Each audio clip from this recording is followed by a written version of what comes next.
Welcome to the podcast of All Means All. In this episode, Francesca Santangelo, Julia Bialek, Cynthy Haihambo, and Carstens will talk about social, emotional, and behavior difficulties.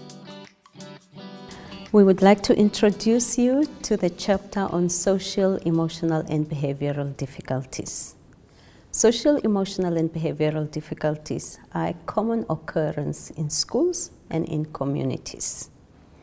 This chapter is aimed at equipping initial teacher education students in different parts of the world with skills and attitudes to identify, to support, and to create an inclusive learning environment for children faced with social, emotional, and behavioral difficulties.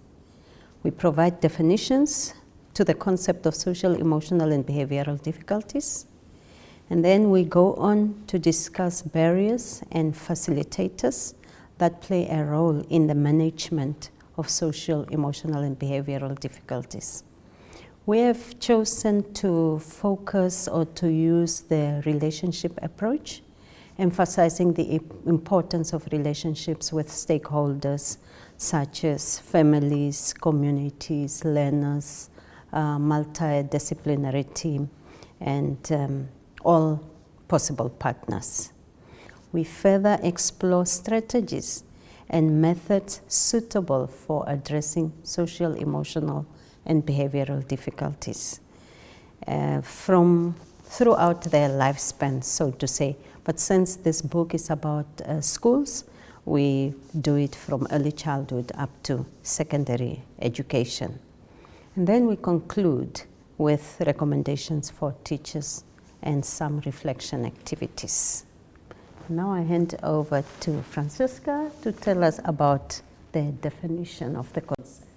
Yeah, just to provide a short definition, the term ACBD covers a wide range of emotional difficulties and quite complex mental health issues. The Special Educational Needs Code of Practice describes this kind of difficulties as a learning difficulty, in which, for example, children or young people I work with may have hyperactive, in fact most of the time they have a ADHD diagnosis, and they can present also a disruptive or disturbing nature.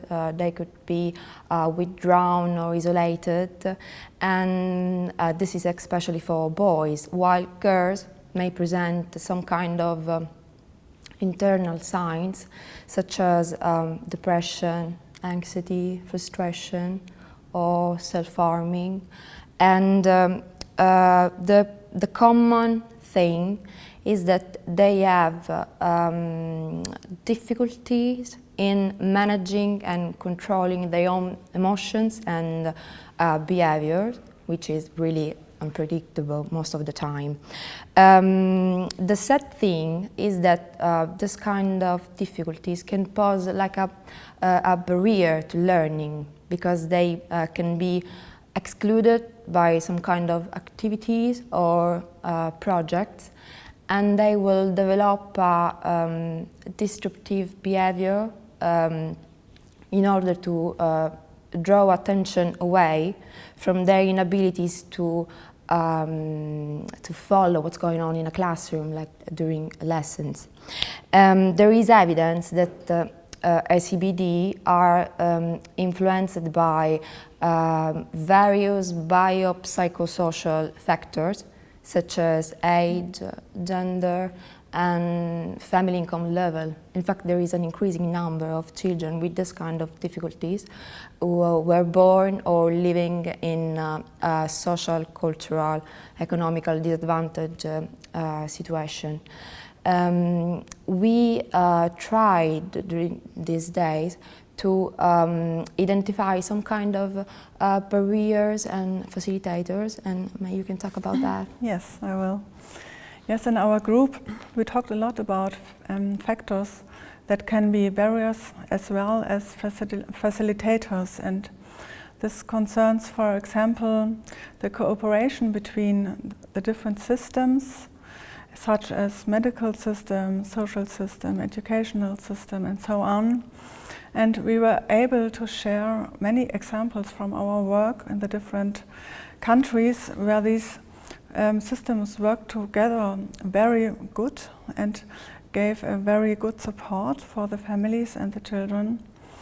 But there were also many examples where bad cooperation and a mutual shifting of responsibility influenced the developments of children in a very bad and negative way. So difficulties were even also made by the systems which should help. And similar things can be told about other aspects, such as parents, such as teachers, and Chris will tell us about her experience with the mother in her school. Yeah. Yeah, so like Julia said, there are many contributing factors, but it's safe to say that the parents and caregivers are key players in the development of a child. And I would like to give you a relatable example of an encounter that I had with a mother, and that's a story that stuck with me. So this mother's son was transferred to my group at the age of 16, after having been expelled from numerous schools. So I won't tell you a number for reasons of anonymity, but it was in the double digits. And because of this, she had been struggling very much with the system. She had a biography and a history of negative experiences in school herself. And then, of course, raising her son by herself and experiencing these situations, it had made it even worse. So she was extremely suspicious of anything institutional, of teachers, medical examiners, child protective services, you name it. And she was suspicious of people in general. So I knew that she had isolated herself and her son very much due to this. And I would go as far as to say that she had developed some kind of anxiety. So she was very apprehensive to leave the house at all. And had, because of that, become a barrier to her son's development, depriving him of so many opportunities that he could have had. So she had the reputation to be very difficult, and I made it the top of my list of priorities to visit this woman. And the school's policies sort of worked in my favor because we must visit every family once a year. It's mandatory. Not to do an examination, but to form a relationship with them, to get background information. Sometimes, of course, we'll discover problems when we're there, but that's not the sole reason of us going there. It's establishing a relationship. And so I called this woman, and of course she was apprehensive to letting me come into her personal space. And it took several phone calls, and I had to discuss in great detail with her how exactly this visit would work. So I described what I looked like and exactly what would happen. Like, I'm going to ring the doorbell, you'll open the door, let me into the flat. You will tell me where to sit, that's exactly where I'll be. I won't move, I won't check under your sofa for dust. And if you have a cup of coffee for me, that's lovely. If you don't, that's fine also. And finally she agreed to let me come, and we sat together. And I didn't say much because I knew probably what I would say from a school's perspective, she would have heard it. So I just let her talk, and while she was talking I realized she had so much that she needed to get off her chest of feeling misunderstood, feeling abandoned, the injustice of the school system, and that she felt vulnerable towards it. And I just let her talk for the entire visit, and when it was time to go, I remember we were standing in the doorframe and she looked at me and said, "So when are you coming back?" And I knew that was the moment I had the foot in the door, and I thought, yes. And then I asked her, well, when would it suit you? When would you like me to come back? And she said, well, this time next week. And I agreed, and it became a regular thing. So I would go on a weekly basis and visit her, and we'd have a coffee and a chat. And first for me it was sort of listening and observing, because understanding her meant understanding her son, understanding the whole situation. And by doing that we formed a relationship of trust, and so while she was telling me her problems and our relationship had progressed, it was possible for me to offer her solutions. And then again though, to offer solutions. So I would explain in great detail what could the solutions be. And some of the problems that she was facing, like she has a very hazardous living situations, so some of these things were non-negotiable. So it was clear we would have to make some adjustments. But what we can negotiate about is various options in which these adjustments can be made. So you can choose between option A, B, and C. And that is a more respectful approach on eye level, and it gives you the feeling of being in control of the situation. And that was something that she managed to accept. And over time, she even managed to accept me bringing other people into the equation. She didn't trust those other people, but since she trusted me, it was okay for them to come. So it was like, okay, I don't know this person, and probably they're not going to keep their promises, and they're going to make grand promises about what they're going to do for me, but it won't happen. However, Miss Carstens said it was okay to speak with this person, so I will. And her only condition that she had was that it be a woman, because she didn't feel comfortable with having men in her personal space, and luckily we were able to accommodate that. So helping her all by myself was completely unrealistic, and I'm not qualified to do so. That's where the qualification comes into the whole thing. However, because we built this trust, it was possible to install a support system for her, who then managed to provide her with opportunities, to give her therapy, to give her help, and by doing that, giving help to her son and giving opportunities to him. And he's not at our school anymore, not because he was expelled, but because he actually managed to finish school. And he's working now, and the mother is still in contact with me. And she will send me a Christmas card and a birthday card every year, which I think is really awesome. So that's sort of a story that I believe shows it's not always about the qualification. That may be an important thing, but quite often it's about forming a human connection. And all it needed in our case was to sit down and have a cup of coffee. So it is possible to do that. And then maybe by forming that kind of relationship, you can bring in the experts who will then do their thing. Yeah, so that was my personal experience. And now maybe Julia can tell us a little bit about the needs and developments of kids. Yes. So social emotional development is in early childhood is very closely related to the development of the attachment system and on the development of the stress regulation system. So we want to tell you a little bit about that. According to Bowlby, attachment is an unusual emotional bond that connects people across time and space. And that means that children develop an inner representation of people who can provide security, and they can feel connected to them, even if they are not there in the moment. So the need for attachment is one of our basic needs, like drinking and eating and sleeping, and we are not able to survive without attachment. And the attachment system will be activated in moments we are feeling insecure, and then we will seek the closeness of a bonding person, and with this contact we can calm down and feel secure again. And only with this safety we can explore and we can learn new things. So safety and attachment is very necessary for learning and for development and all different parts of development. Babies are born with a stress regulation system which they cannot regulate themselves yet. They need the attachment figure to co-regulate them when stress increases. So the caregiver has to realize the increasing stress and respond to it promptly and very sensitively. And in addition, the caregivers have to have a very regulated stress system by themselves, because stress systems align to each other. So if an adult is very calm, he can calm a baby.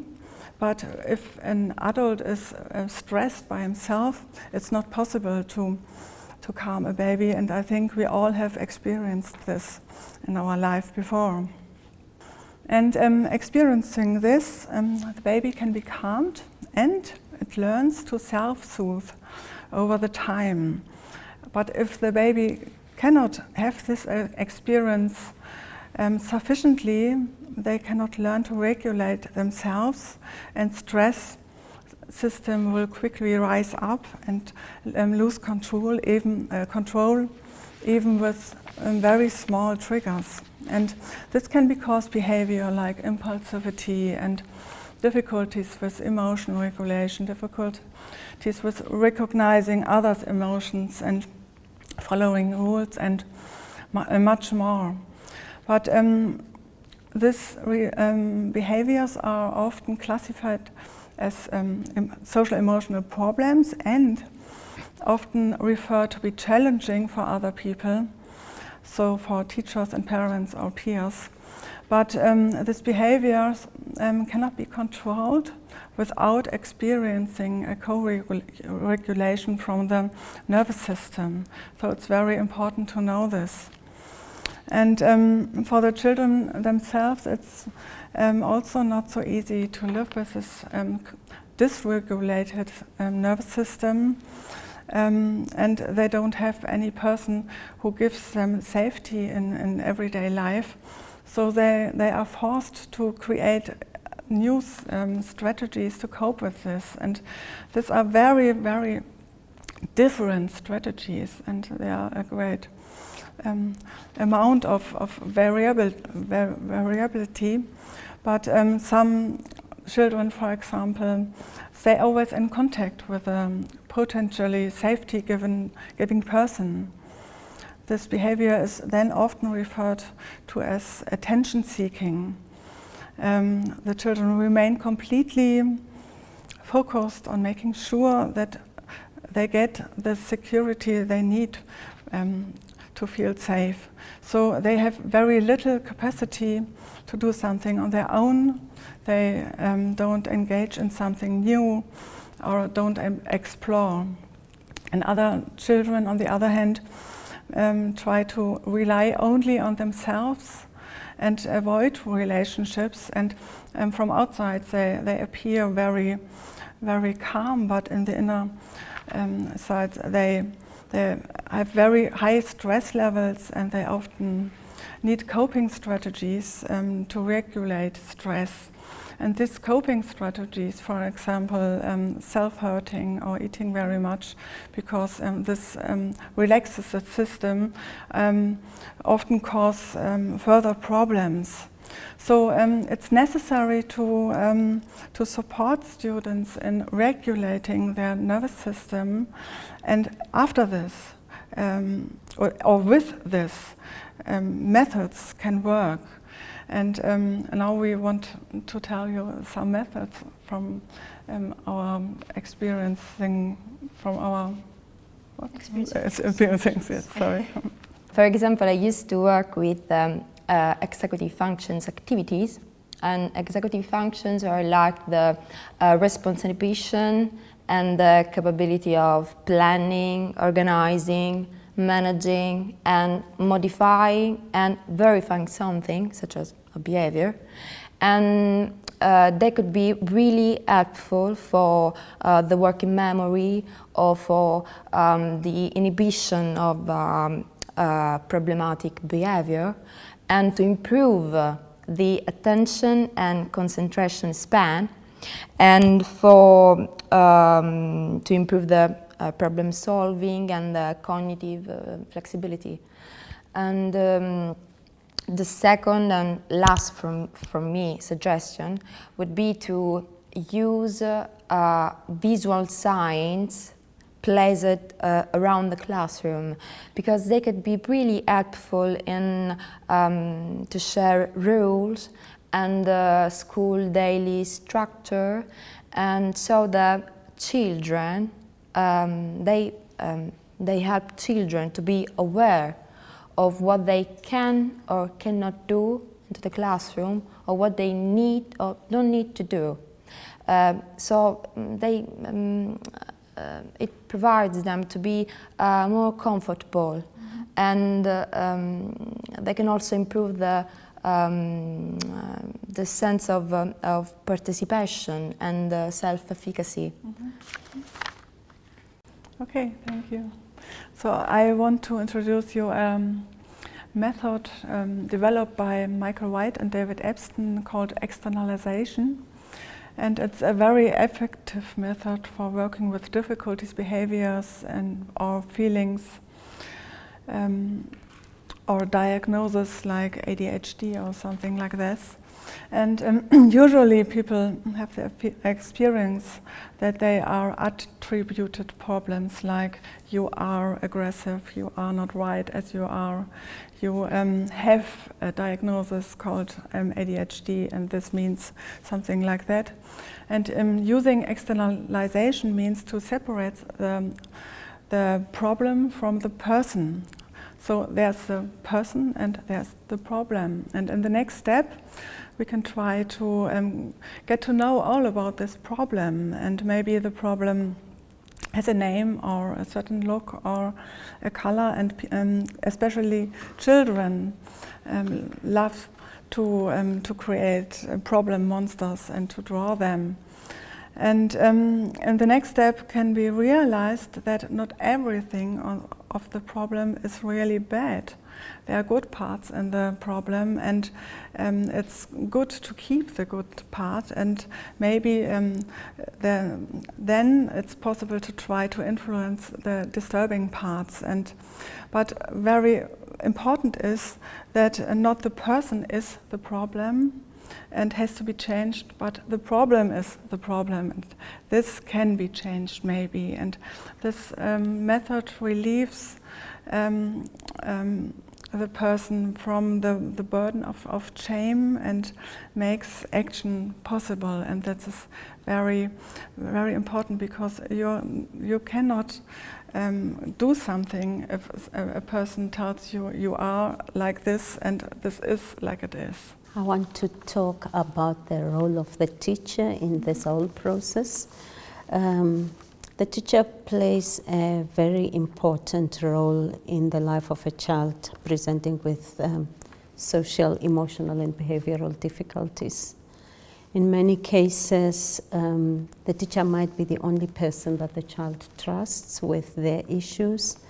We have learned about cases where children did not even tell their parents about the issues they were facing, because they were trying to protect their parents from carrying heavy burdens. So in most cases, you find the teacher having a lot of administration, a lot of teaching duties, and on top of that, having a whole lot of learners that are experiencing one or other social, emotional, and behavioral difficulties. And this becomes quite a heavy burden and might take a toll on the teacher's physical and emotional well-being. So we think it's important that teachers do take care of themselves, of their mental health and well-being, and there are a few strategies of doing so. One such strategy is practicing self-compassion. And self-compassion has to do with you listening to your inner voice. When you get the feeling that I think I'm exhausted, then listen to it. I think I need to see a doctor, then you respond to that. Or I need my friends, or I need to go swimming. This is the way I offload. Those are some self-compassion strategies. And also the fact that teachers have to have support-seeking behavior from the department or from the community. As we have said, you form a network, and through that network you can seek support. And that is actually the next strategy I want to talk about, is that of forming a circle of support. in building trust from the community, building trust even from the learners, because the learners have an important role to play as peer support providers. Learners sometimes may also not trust the teacher, but they trust their peers and tell them about their problems. And then the peers are able to tell the teacher, or they convince the learner to tell the teacher. And that is also an important level of support, because problems that will all have come to the teacher now can be addressed at learner-to-learner level.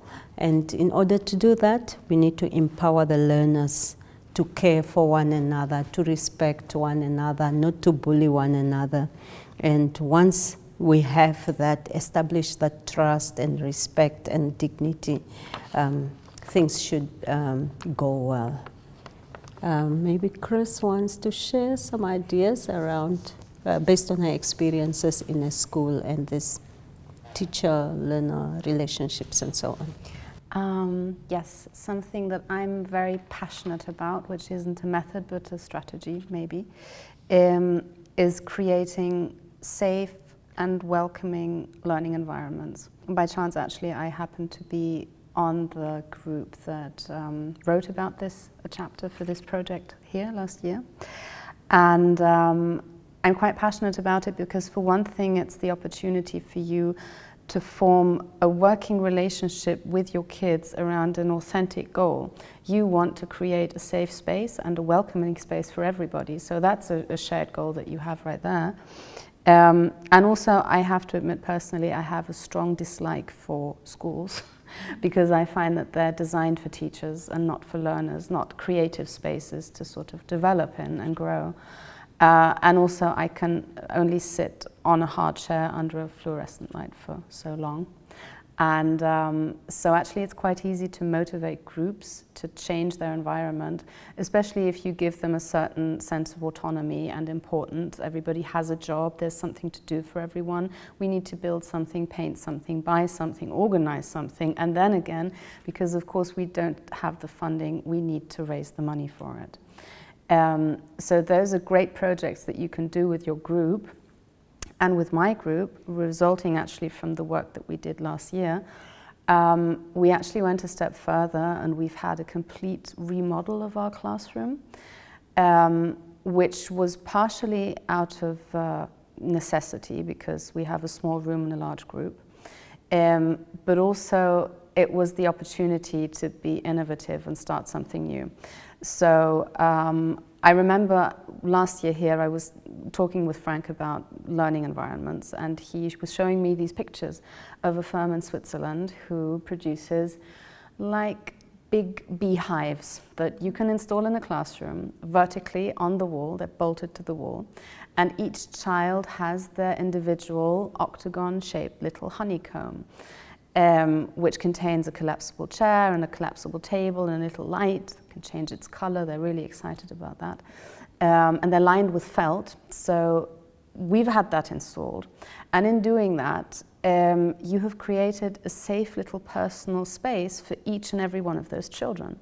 Within a huge building full of 450 children, that's quite a challenging thing to do.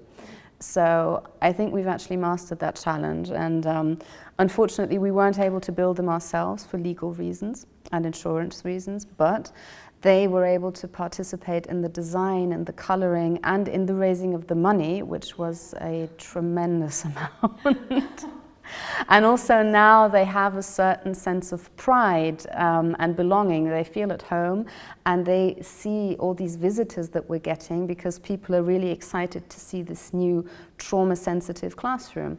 And then also I have kids who are on the autism spectrum who really profit from this cave-like character of the whole thing, because it solves a whole lot of sensory issues that you might have when you're walking through this school.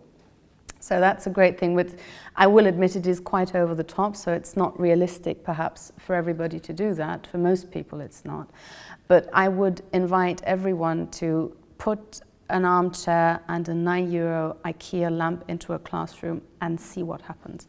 You will see the vibe and the dynamic changing, and that's something I do believe everybody can do. So you have an armchair, or you can acquire one somewhere. You maybe have some a lamp plate or a on the candle. ground. Or some... Yeah, you know, and maybe even the children, that also, include them in the whole process. Maybe they have ideas, maybe you can make something yourself. So it's really important to allow them to participate in this, because that also tends to curb the tendency that our target group seems to have towards vandalism. So when they've built it and it's theirs, they will take care of it, and you will experience a lot less of that. Interesting. Yeah. So we, at the end, I think we truly believe that this kind of difficulties need cooperative work and early and systemical interventions in order to build a school and an education for all, a support community, and we hope an inclusive culture. We also believe that it's important to give students the possibility to express their voice, their views about their behavior, and it also provides them to with an opportunity to gain an insight into their behavior, and it will help them to manage and control this kind of behavior.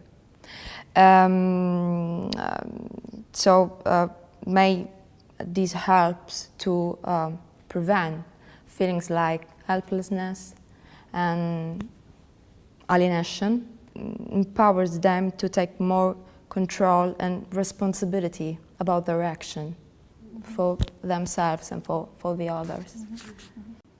Yeah, and I think it's really important for you to have or to work towards having a stable relationship with the kids, because you will achieve nothing in no respect if you don't. So it's important to be respectful, to work with them on eye level, to include them in processes. And again, it's not always legally or medically or in any way possible to give them all the freedom in the world to decide.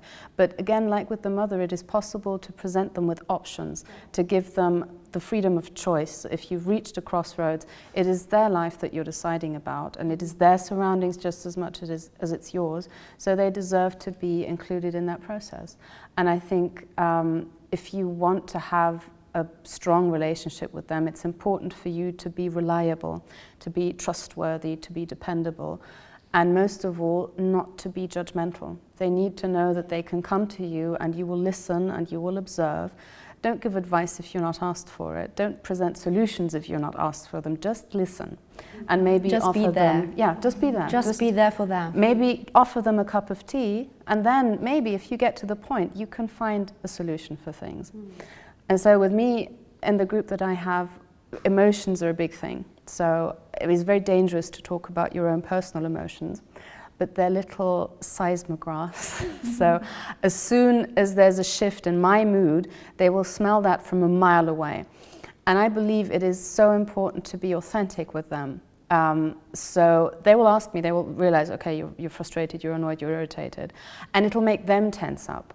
So I'm honest with them about it, of course, in an appropriate way, and I don't go into detail about my private life, but I might answer like, right, so I got an email from this person, and I'm really annoyed about it because I think the person was being very disrespectful to me.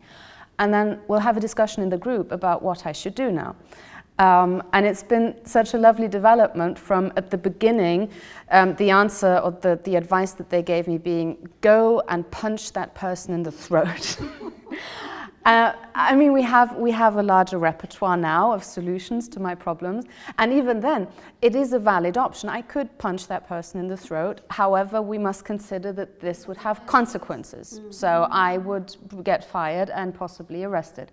And so they learn by that in a safe way, because they don't have to expose themselves, but they can sort of share and see me trying to model behavior, and they see, okay, she's angry now, and she's not punching anybody, and she's not destroying anything, so let's see what she does. And you can actually sort of see them waiting for the reaction to see what I'm going to do about it.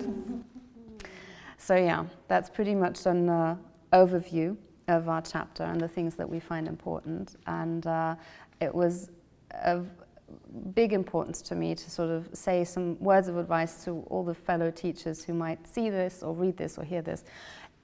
Because I remember at the beginning of this work, I was not qualified for it. I'm still learning. I'm visiting workshops, I'm educating myself, but a lot of it is sort of learning as you go. And I remember quite often I felt very isolated and alone and frustrated, and I had the feeling I was going nowhere and I wasn't achieving the goals I needed to be achieving with these children. And my advice to you would be, give yourself some grace.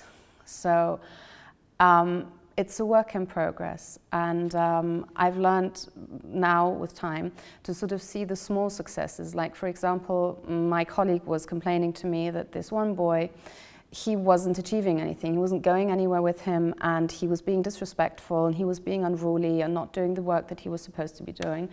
And I actually managed to see it from the outside at that time, and I said, right, but he's coming, isn't he? And the teacher said, yes, he's showing up.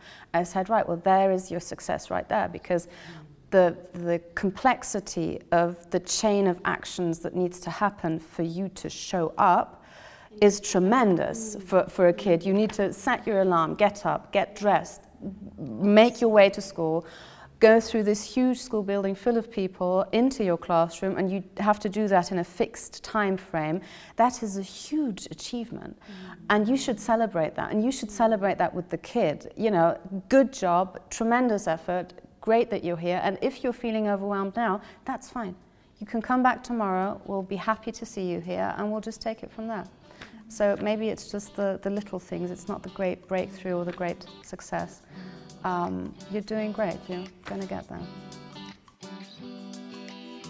Thank you for listening to the podcast of All Means All. In the show notes, there is a link to the chapter in the open textbook. There you can find the transcript of the video and more information on the topic.